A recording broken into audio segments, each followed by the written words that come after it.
नाज़रीन, आज ईद उल फितर का दिन है मिडिल ईस्ट में, लेकिन हम घमसान की लड़ाई देख रहे हैं क्योंकि इजराइल हमले कर रहा है जिसका जवाब भरपूर तरीके से रेजिस्टेंस दे रही है और यमन की जानब से तल अवीव पर हमला कर दिया गया है।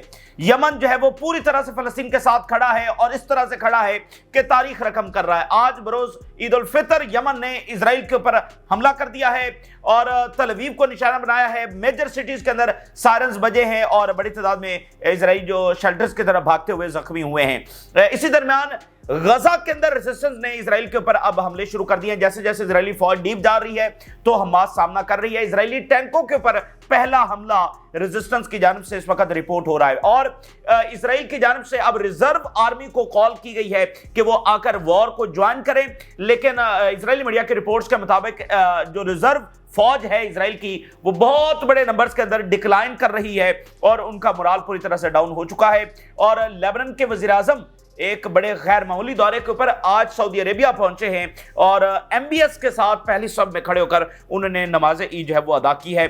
तो लेबनान के हवाले से बड़ी अहम चीजें सऊदी अरेबिया में डिस्कस हो रही हैं। इजराइल जो हमले कर रहा है और आगे जो खतरा इस वक्त पैदा हो गया है लेबनान का सीजफायर टूटने के हवाले से, जो साउथ चाइना सी है नाज़रीन, ये अगला मैदान जंग बनने जा रहा है और वहां पर एस्केलेशन हमें देखने को मिल रही है। लेकिन यहां पर अमेरिका को बहुत बड़ा झटका और धचका दोनों लगे हैं। जापान और साउथ कोरिया ये पैसिफिक के अंदर अमेरिका के सबसे बड़े इत्तेहादी हैं। चीन को रोकने के लिए इन दो ममालिक की अशद जरूरत है। अमेरिका को इनके बगैर चीन को बिल्कुल कन्फ्रंट नहीं किया जा सकता। ओवरऑल किया जा सकता है या नहीं, जंग में कौन जीतेगा ये वक्त बताएगा। लेकिन ये दो ममालिक जो है वो रीढ़ की हड्डी की हैसियत रखते हैं।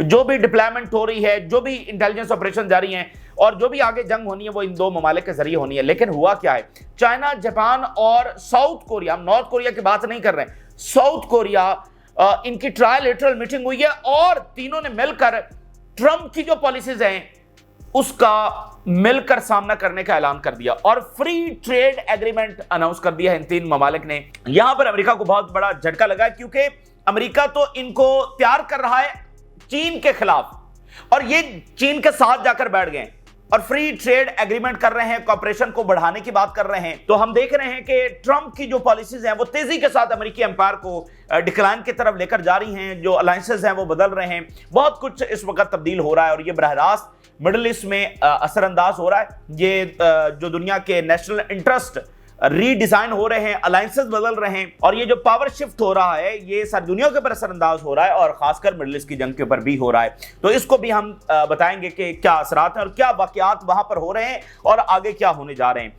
अच्छा, मिडिल ईस्ट में ताजा तरीन सूरत हाल ये है कि घमसान की लड़ाई हम देख रहे हैं ईद के रोज, जिसका आगाज इजराइल ही ने किया है क्योंकि ईद का चांद नजर आने के बाद लार्ज स्केल अटैक इजराइल की जानब से गजा पर शुरू हो गए। फिर ग्राउंड उनकी जो फोर्सेस हैं वो भी रफा के इलाके में दाखिल हुई हैं और वहां पर वो अग्रेशन इस वक्त कर रही हैं, जिसका सामना इस वक्त रेजिस्टेंस कर रही है और रेजिस्टेंस भी इजराइल के ऊपर हमलावर हो चुकी है और यमन की जानब से तल अवीव को निशाना बनाया गया है। और एक बार फिर इजराइलियों की वही प्रैक्टिस, शेल्टर्स की तरफ भाग रहे हैं। बहुत बड़े नंबर्स के अंदर मेजर सिटीज में सायरन्स बज रहे हैं। इजरायली जो है वो शेल्टर्स की तरफ भागते हुए जख्मी हो रहे हैं। ये सारी सूरत हाल वहां पर जो है वो देखने को मिली है। मैं कुछ हेडलाइंस आपके सामने रखता हूं। Israeli media, siren sound in Tel Aviv and occupied Al-Quds. Sirens activated in areas of Israel after rockets launched from Yemen. Sirens sounded in Jerusalem, Tel Aviv and cities and locations in central Israel. बहुत बड़े areas के अंदर तल अवीव, यरूशलेम और बाकी major cities के अंदर ये सायरन जो है वो सुने गए हैं। और जरा एक बयान देखिए, इजराइल का जो फॉर्मर प्राइम मिनिस्टर है वो इस हमले के बारे में क्या कह रहा है। When the Houthis fire at us, we must respond, Tehran. Houthis ने ये जो हमारे ऊपर हमला किया है इसके जवाब में हमें ईरान के ऊपर अटैक करना चाहिए।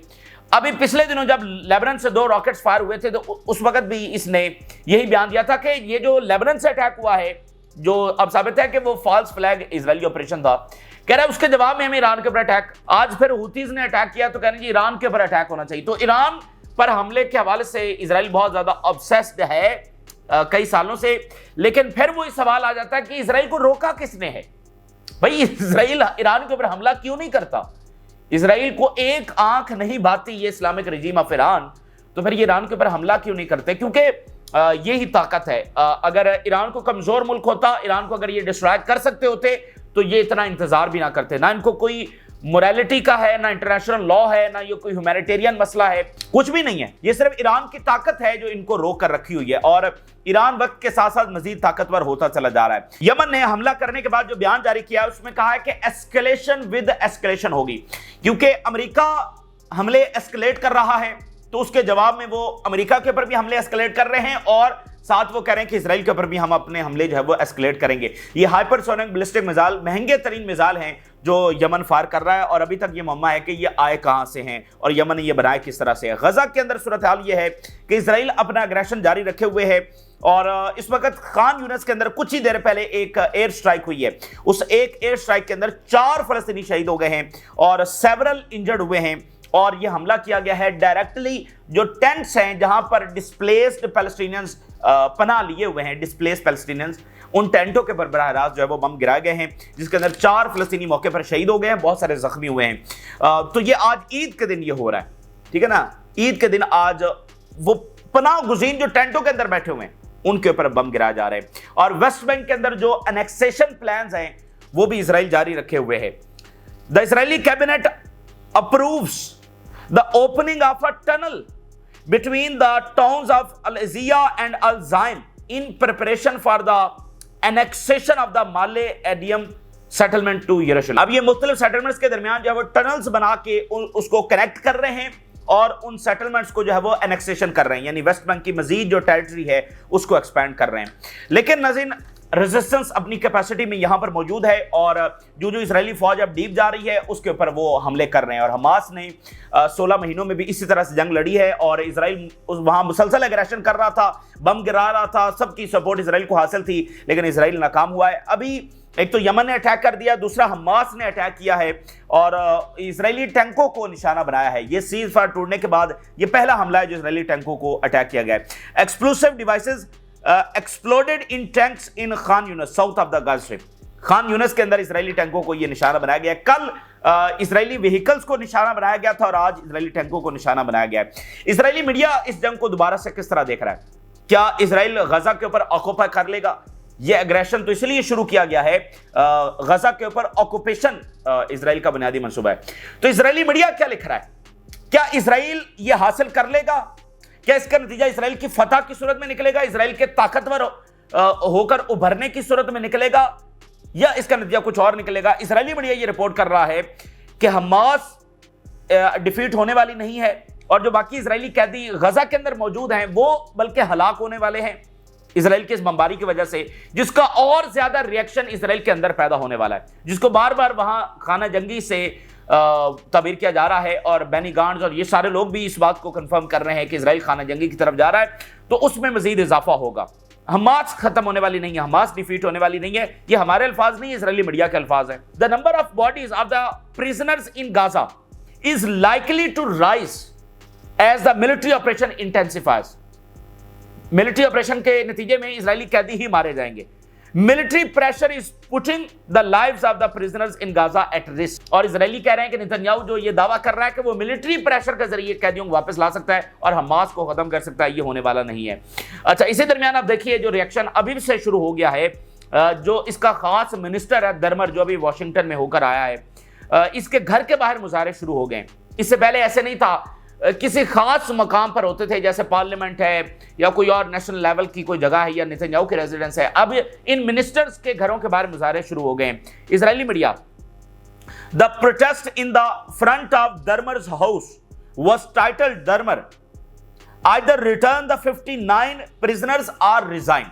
ये इजरायली मिनिस्टर दरमर के घर के बाहर मुजाहरा हो रहा है। तो इजरायली सोसाइटी, ठीक है, वो इस जंग के लिए तैयार नहीं है और वहां पर ये मूवमेंट बहरहाल बढ़ती चली जा रही है। और इजरायली कैदी जब मारे जाएंगे तो फिर आप देखेंगे कि देखें ये जो मूवमेंट चल रही है ना, इसमें कोई भी एक वाकया वो नतीजा खेज साबित हो सकता है। लोग तो निकल रहे हैं, यूनिवर्सिटीज और उनकी टेक और लेबर यूनियन, मतलब हर एक शोबे से लोग निकल रहे हैं। तो कौन सा वाकया जो है नतीजा खेज साबित होगा, ये बहरहाल हमें देखना है। और जो खाना जंगी का मामला है वो तो एक आखिरी चीज होगी ना, उसके बाद तो फिर कुछ बचना नहीं है। तो ये कोई एक वाकया नहीं होना, ये इख्तिताम होना है। तो इख्तिताम तक जाते जाते आखिर टाइम लगता है। इसके साथ नाज़रीन इजरायली मीडिया ने एक और रिपोर्ट जारी कर दी है जिसमें उन्होंने बताया है कि इजरायली जो रिजर्व फौज है उसको कॉल अप नोटिस जो है वो जारी किया गया है। यानी अभी पिछले हफ्ते के अंदर 10 दिनों के अंदर ये डिस्कस हो रहा था, वहां पर ये डिबेट जारी थी कि इजरायली रिजर्व सोल्जर्स एक नई जंग नहीं लड़ना चाहते। तो अगर ये जंग एक्सपैंड होती है गजा में और बाकी जगहों पर नेतन्याहू जो है वो जंग को एक्सपैंड करता है, तो क्या रिजर्व सोल्जर जो हैं वो ज्वाइन करेंगे या नहीं करेंगे। तो उस पर मुख्तलिफ रिपोर्ट्स आ रही थी जिसमें हमने कुछ आपके सामने भी रखी, जिसमें इजरायली मीडिया कह रहा था कि रिजर्व सोल्जर्स ज्वाइन नहीं करेंगे। इवन वॉल स्ट्रीट जर्नल ने भी ये रिपोर्ट छापी कि इजरायली रिजर्व सोल्जर जो है वो ज्वाइन नहीं करेंगे। अब बाकायदा कॉल दे दी गई है उनको, क्योंकि जंग एक्सपैंड हो गई है तो बहुत सारे यूनिट्स को कॉल दी गई है कि वो आकर ज्वाइन करें। लेकिन इजरायली मीडिया कह रहा है कि वो बाकायदा तौर पर, मतलब वो जो एस्टिमेट था वो सही साबित हो रहा है कि जो रिजर्व सोल्जर्स हैं वो ज्वाइन नहीं कर रहे हैं। अब बाकायदा कॉल देने के बावजूद वो ज्वाइन नहीं कर रहे हैं। Issuing more call up orders for military service crush the units. The shortage of reserve soldiers is harming the work of military units during war time. चूंकि सारा बर्डन जो है वो रेगुलर फोर्स के ऊपर आ रहा है और जो मिलिट्री वर्क है उसको बहुत ज्यादा नुकसान पहुंच रहा है पीछे से मैन पावर की शॉर्टेज की वजह से। Soldiers can not handle the pressure their entire lives and they have spent about 2 years in service. वो कह रहे हैं कि ये प्रेशर बर्दाश्त करना जब इजरायली रिजर्व सोल्जर्स के लिए नामुमकिन हो चुका है। आप देख रहे हैं कि बहुत सारे ऑफिसर्स, बहुत सारे सोल्जर्स वो रिजाइन भी कर रहे हैं और इवन हमने ये भी देखा है कि जो पायलट एसोसिएशन है वो भी सामने आ चुकी है और पायलट्स इजरायली जो है वो वहां पर रिजाइन कर रहे हैं। इजरायली मीडिया ने यह भी रिपोर्ट किया है कि ये जो जंग नेतन्याहू की जानिब से एक्सपैंड की गई है, इसमें क्लेम तो ये है और डिजायर भी नेतन्याहू की है कि गजा के ऊपर ऑक्यूपेशन की जा सके, लेकिन जमीनी हकायक के मुताबिक नेतन्याहू फिलहाल सिर्फ डरा हुआ है कि अगर ये जंग रुक जाती है, कोई ऐसा एग्रीमेंट तय पा जाता है जिसमें जंगबंदी अनाउंस कर दी जाए, तो उसकी गवर्नमेंट बच नहीं सकती। तो उसके लिए पहली बुनियादी चीज अपनी गवर्नमेंट बचाना है और गवर्नमेंट बचाने के लिए जंग जारी रखना जरूरी है। तो इसलिए उसका ये जो फैसला है जंग को एक्सपैंड करने का, जिसमें बाजार उसकी हैबत नजर आ रही है इसराइल की, ठीक है, कि इसराइल मासूमों के ऊपर बम गिरा रहा है और उसकी बड़ी ताकत का मुजाहरा हो रहा है। असल में ये कोई इसराइल को नतीजे और विक्ट्री की तरफ नहीं लेकर जा रहा है, क्योंकि इसका फैसला, इसकी बुनियाद सिर्फ नेतन्याहू की गवर्नमेंट बचाने के ऊपर है। इसका सबूत मैं आपके सामने रखता हूं। Israeli media, Netanyahu fears that the price of a prisoner exchange deal will be the collapse of his ruling coalition. अगर वो एक्सचेंज डील कर लेता है और ये मुआहदा तय पा जाता है तो इसकी जो प्राइस उसको पे करना पड़ेगी वो ये होगी कि उसकी गवर्नमेंट गिर जाएगी। And Israeli media reports the ball is still rolling, के होता ना कि इसने फैसला कर, बॉल इज स्टिल रोलिंग। आप ये जुमला इस्तेमाल करते हैं कि ball is in their court, अब सिर्फ उन्होंने फैसला करना है। नहीं, बॉल कभी इधर है कभी उधर है। And only Trump can impose a swap deal on Netanyahu. और ये ट्रंप है जो इस वक्त नेतन्याहू के ऊपर डील इंपोज कर सकता है। एक तो अंदरूनी प्रेशर है, जब तक वो नतीजा खेज साबित नहीं हो जाता उससे पहले पहले ट्रंप जो है वो नेतन्याहू को शट अप कॉल दे सकता है और आगे आने वाले दिनों में ये ऐसा होगा। ट्रंप इस जंग को मजीद लंबा नहीं कह सकता। ट्रंप की जो कैलकुलेशन है और जो नेतन्याहू की जानिब से कहा गया है कि वो चंद दिनों के अंदर इसको समेट लेगा, हमास को खत्म कर देगा चंद दिनों के अंदर। और जब 7 अक्टूबर के बाद ये सारा मामला शुरू हुआ था, उस वक्त भी नेतन्याहू ने उस वक्त के एडमिनिस्ट्रेशन को कहा था कि हम बहुत जल्द इसको समेट लेंगे 1 महीने के अंदर अंदर। और फिर बाइडेन इंतजामिया जो है वो अरब्स के पास आई और कहा कि 1 महीना आपने चूचा नहीं करनी, खामोशी के साथ बैठ जाना, जो भी इजराइल करता है उसको करने दो। और जिनके मंसूबे थे इकोनॉमिक कॉरिडोर और ये सारे, तो इन मिडल ईस्ट के ममालिक ने भी सोचा कि हमास खत्म हो जाएगी तो फिर हम अपने हिसाब से चीजों को करेंगे। और फलस्तीनी कॉज को तो ये वैसे खत्म कर चुके थे जो अब्राहम अकॉर्ड हुआ, तो इनको भी इन्होंने कहा ठीक है, लेकिन वो हमास तो खत्म ना हुई और इसराइल ऑक्यूपाई भी नहीं कर सका। और जब वो इतना बड़ा जुल्म भी कर दिया जिसके नतीजे में अरब स्ट्रीट एंगर इस लेवल के ऊपर पहुंच गया है कि अब इन गवर्नमेंट्स के पास भी स्पेस नहीं है कि इसराइल के साथ नॉर्मलाइजेशन कर सके, तो वो सारा प्लान जो हुआ गड़बड़ हो गया। तो यहां भी नेतन्याहू ने ट्रंप को कन्वे किया है कि वो चंद दिनों के अंदर गजा के ऊपर कब्जा कर सकता है। तो अगर ये चंद दिन में कब्जा ना हुआ, जो कि नहीं होगा, तो फिर ट्रंप कितनी देर इसको जारी रखता है। अब उसके लिए अब भी ये सूटेबल नहीं है, वो अब भी अपना नुकसान कर रहा है, लेकिन अब कर रहा है तो उसको कौन रोक सकता है। मैं आपके सामने एक और रिपोर्ट रखता हूं। 7 अक्टूबर के हवाले से एक नई रिपोर्ट आई है, उसमें यह कंफर्म हुआ है कि इजरायली जो ऑफिसर्स थे, इजरायली जो कमांडर्स थे, वो कैसे छुप गए जब हमास हमलावर हुई। ये 7 अक्टूबर की एक नई रिपोर्ट देखिए। An army investigation confirms that Gaza camp officers hide during the October 7 attack. एक ऑफिसर के बारे में बताते हैं कि reveals that the officer in Gaza camp hide under his bed for 4 hours after Hamas entered. एक Israeli officer जब वो 4 घंटे तक हमें बेड के नीचे छुपा रहा, और बाकी बहुत सारे इजरायली ऑफिसर्स, कमांडर वो इसी तरह से मुख्तलिफ जगहों पर छुपे रहे। और एक इजरायली ऑफिसर जो है, इन्वेस्टिगेशन में पता चला कि वो 4 घंटे तक बेड के नीचे छुपा रहा जब हमास इधर उधर अटैक कर रही थी। ये असल में इजरायली आर्मी की ताकत है, ये असल में इजरायली आर्मी की औकात है, और ये इतने बहादुर हैं। ठीक है, सिर्फ जंगी हथियारों के जरिए ये मासूमों के ऊपर बम गिरा सकते हैं। और ये जो 7 अक्टूबर है ना, आज आप देखिए इसकी अहमियत को समझिए। 7 अक्टूबर ने इजराइल की जो ताकत है उसको इस तरह से एक्सपोज कर दिया था। ये जो नाकाबिले तस्खीर आर्मी है वो बेड्स के नीचे छुप गई थी, सिर्फ चंद हमास फाइटर जब वो एंटर हुए थे। ये इतनी बड़ी आर्मी जिसने पूरे मिडिल ईस्ट को शिकस्त दी हुई है, वो बेड्स के नीचे छुप गई थी। इस तरह इजराइल की जो ताकत है वो एक्सपोज हुई, और उस ताकत को रिस्टोर करने के लिए उन्होंने इतनी बड़ी जेनोसाइड की। असल में जो कॉलोनीज होती है ना नाज़रीन, कॉलोनीज का वन लाइनर डॉक्ट्राइन क्या होता है कि कभी खौफ खत्म नहीं होने देना, कभी अपनी हैबत खत्म नहीं होने देना। तो 7 अक्टूबर को तो उनकी हैबत और खौफ जो है वो पारा पारा हो चुका था, और उनकी आर्मी इस हद तक एक्सपोज हो चुकी थी। तो ये अब दोबारा से अपनी जो मिलिट्री सुप्रीमेसी है उसको रीस्टोर करने की कोशिश कर रहे हैं। लेकिन हो क्या रहा है कि वो रिवर्स होती चली जा रही है, वो रीस्टोर नहीं हो रही बल्कि वो मजीद एक्सपोज हो रही है। और इसलिए यहां से आप हिजबुल्लाह की हिकमत अमली को भी समझ सकते हैं, हमास की हिकमत अमली को भी समझ सकते हैं, रेजिस्टेंस की हिकमत अमली को समझ सकते हैं, जो वो सीज फायर टॉप प्रायोरिटी है उनकी, क्योंकि उन्होंने जो काम करना था वो कर दिया है।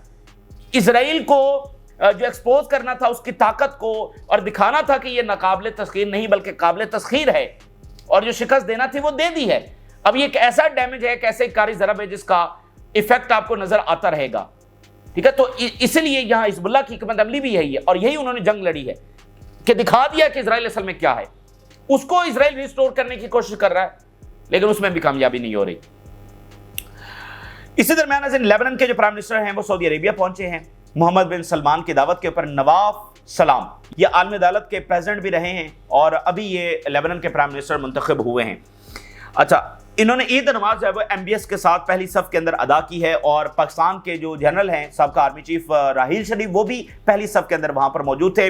और कल सूडान के जो आर्मी चीफ है अब्दुल फताह अल बुरहान वो सऊदी अरेबिया पहुंचे, और आज लेबनान के प्राइम मिनिस्टर पहुंचे।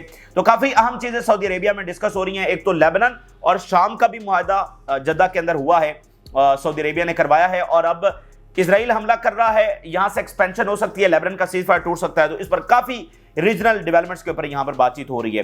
चाइना के हवाले से साउथ चाइना सी में इस वक्त क्या हो रहा है, आखिर में वो डिस्कस करते हैं। देखिए, इस वक्त आप एक ऐसी दुनिया के अंदर हैं, दुनिया के किसी भी कोने में कोई इंटेलिजेंस ऑपरेशन हो रहा है, कोई इकोनॉमिक एक्टिविटी हो रही है, जो है वो मुख्तलिफ मालिक अलायंसेस बना रहे हैं, अलायंसेस तोड़ रहे हैं, कहीं पर कोई जंग हो रही है, खाना जंगी का जो है वो खदशा है। ये सब कुछ जो हो रहा है ये सब आपस में कनेक्टेड है, इस सब के असरात एक दूसरे के ऊपर हैं, और ओवरऑल ये दुनिया में इक्तदार की लड़ाई है कि दुनिया में किसका इक्तदार होगा। ठीक है, तो ये सारे फ्रंट्स आपस में कनेक्टेड हैं। अच्छा, अब नज़ीर चूंकि एशिया मैदान जंग बनने जा रहा है, और एशिया में मिडिल ईस्ट के अलावा साउथ चाइना सी जो है ये बहुत बड़ा मैदान जंग होगा, क्योंकि चाइना को तो वहीं पर कंटेन करना है, चाइना का सामना तो वहीं पर करना है, और अमेरिका और चाइना यहां पर आमने सामने होंगे, और वो नजर भी आ रहा है। लेकिन यहां पर अमेरिका को बड़ा झटका लगा है, जैसे अमेरिकी एम्पायर को और बहुत सारे झटके लग रहे हैं, और ट्रंप की पॉलिसीज अमेरिकी एम्पायर में उसको और डिक्लाइन की तरफ लेकर जा रही हैं। उसकी इकोनॉमी और उसके अलायंसेज, अमेरिकी एम्पायर अलायंसेज है ना, US plus allies is equal to American empire.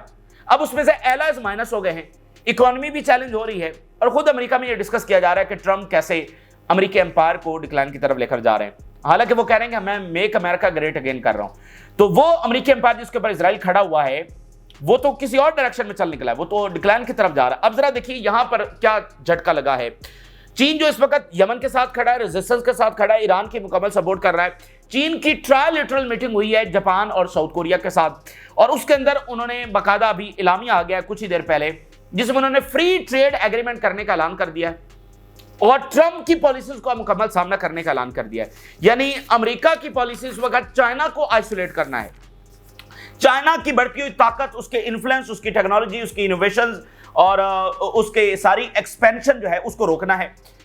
ठीक है, और यहां पर हो क्या रहा है कि जो अमेरिका के इत्तेहादी हैं वो चीन के साथ जाकर बैठ गए। अमेरिका ये कह रहा है कि चीन को कंटेन करना है, और अमेरिका के इत्तेहादी चीन के साथ जाकर बैठ गए, और इत्तेहादी भी वो जिसके बगैर चीन के साथ लड़ाई नहीं जा सकता, जापान और साउथ कोरिया। जरा देखिए, ज्वाइंट स्टेटमेंट अभी जारी हुई है बीजिंग, सियोल यानी साउथ कोरिया और टोक्यो की। To counter Trump's decision, the three countries are seeking to create a favourable environment for businesses. अभी जो चाइना के अंदर प्रेसिडेंट शी के साथ जो सबसे बड़ी मीटिंग हुई है, दुनिया के आप कह लें कि तमाम बड़े जो कंपनीज के मालिकान हैं, सीईओज हैं, वो पहुंचे हैं और प्रेसिडेंट शी के साथ उनकी मुलाकात हुई है, ठीक है। और अब नाज़रीन ये मुलाकात जिसके अंदर favourable environment and China, Japan and South Korea, we are ready to accelerate discussion on the trilateral free trade agreement. वो तो टैरिफ और वो सारा हो रहा है ना, तो यूरोप भी अपनी फैसले कर रहा है, दुनिया के बाकी रीजन्स मुख्तलिफ ममालिक अपने फैसले कर रहे हैं, और यहां पर साउथ चाइना सी में जापान, साउथ कोरिया और चाइना बैठ गए हैं कि हम फ्री ट्रेड एग्रीमेंट और अपना नया ऑर्डर जो है वो यहां पर एस्टेब्लिश करेंगे। ये नहीं कि वो चाइना के खिलाफ खड़े हो गए, बल्कि चाइना के साथ जाकर बैठ गए। और एक रिपोर्ट हम आपके सामने रखेंगे आगे चलकर किसी वीडियोस के अंदर कि कैसे यूरोप और चाइना का जो ताल्लुकात है वो बढ़ रहे हैं, यूरोप और मिडिल ईस्ट के ताल्लुकात कैसे बढ़ रहे हैं। तो मिडिल ईस्ट किसके साथ खड़ा है, चाइना किसके साथ खड़ा है, वो तो फलस्तीन के साथ खड़ा है, तो यूरोप को भी अपनी पोजीशन बदलना पड़ेगी। In a joint statement, agreement to promote free trade among the three countries, China, South Korea, Japan to boost free trade amid US tariff threat. ये जनाब इस वक्त वहां पर सूरत हाल है, और डिप्लॉयमेंट अमेरिका वहां पर करने की तैयारी कर रहा है फिलिपाइन में। अब फिलिपाइन को वो आगे पुश कर रहा है अगेंस्ट चाइना, और जापान को भी वो करेगा, साउथ कोरिया को भी करेगा। लेकिन ये ममालिक जो है वो बड़ी विजडम के साथ अब सोच रहे हैं कि चाइना से लड़ना क्या फायदेमंद है। भाई यूक्रेन को कैसे अबंडन किया अमेरिका ने, तो क्या चाइना से लड़ना अब हमारे लिए फायदेमंद है। जापान के पास तो अपनी आर्मी भी नहीं है, और इन ममालिक के अंदर ये बड़ी डिबेट है कि चाइना के साथ अब ताल्लुकात को और बेहतर करना चाहिए, खासकर जब अमेरिका एक ऐसी पॉलिसी वो बना चुका है कि कब किसको वो छोड़ दे, ठीक है। और अब देखें ना कि जो जापानीज वहां पर प्रोडक्ट्स जा रही हैं, जो एक्सपोर्ट है, उसके ऊपर टैरिफ भी लगे हैं, तो भाई जापान ने अपनी इकोनॉमी को कैसे सस्टेन करना है। तो चाइना इतनी बड़ी मार्केट है, तो इसलिए अब ये चीजें काफी हद तक जब बदल रही हैं। वर्ल्ड वॉर 2 के बाद जितने भी अलायंसेस थे वो टूट रहे, और नेशनल इंटरेस्ट जो हुआ करते थे वो अब नहीं है। अब चाइना के साथ बैठना यूरोप, जापान, साउथ कोरिया के लिए नेशनल इंटरेस्ट बनता चला जा रहा है, ठीक है ना। उनके मार्केट को एक्सेस करना, इकोनॉमी के लिए नए जो उसूल ज़वाबित हैं वो तय करना, ये सारी चीजें। और मिडिल ईस्ट एक बहुत बड़ी हब इस वक्त बन रहा है इन्वेस्टमेंट्स के लिए, वहां पर इन्वेस्टमेंट्स हो भी रही हैं, बड़ी सूटेबल वो जगह बन चुका है। रशियन सबसे ज्यादा इन्वेस्टमेंट जो मिडिल ईस्ट के अंदर कर रहे हैं, और मिडिल ईस्ट के ममालिक के पास वो दौलत आ गई है कि वो दुनिया में कहीं भी इन्वेस्टमेंट्स करने के लिए तैयार हैं, तो उनकी बात तो सुनना पड़ेगी। और पहले वो फलस्तीनी रियासत नहीं चाहते थे, अब उनकी मजबूरी है, ठीक है। तो ये चीजें इस तरह से नहीं होंगी जैसा नेतन्याहू चाह रहा है। फिलहाल वो अग्रेशन कर रहा है, कितने दिन ये अग्रेशन चलता है कुछ कहा नहीं जा सकता, लेकिन जहां तक रिजल्ट्स और विक्ट्री की बात है, जिस तरह से इजराइल जिस रास्ते के ऊपर चल रहा है, वो सोचता है कि इस तरह से वो कायम रह सकता है, तो इसका सवाल ही पैदा नहीं होता। अब जरा नोट करें, यहां पर तो फलस्तीनी रियासत पहले दिन से अनाउंस हुई है, यूनाइटेड नेशन के अंदर अनाउंस हुई है 48 के अंदर, क्योंकि पहले दिन से यह समझा जाता है कि फलस्तीन के बगैर इजराइल कायम रह ही नहीं सकता है।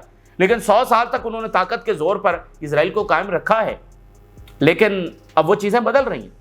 तो ये इस वक्त की ताज़ा तरीन तफसीलात हैं जो आपके साथ शेयर किया हमने। राय जरूर करें, जिन लोगों ने चैनल को सब्सक्राइब नहीं किया उनसे रिक्वेस्ट करेंगे कि चैनल को जरूर सब्सक्राइब कर लें, ताकि हर आने वाली वीडियो आप तक पहुंच सके। जय अल्लाह हाफ़िज़।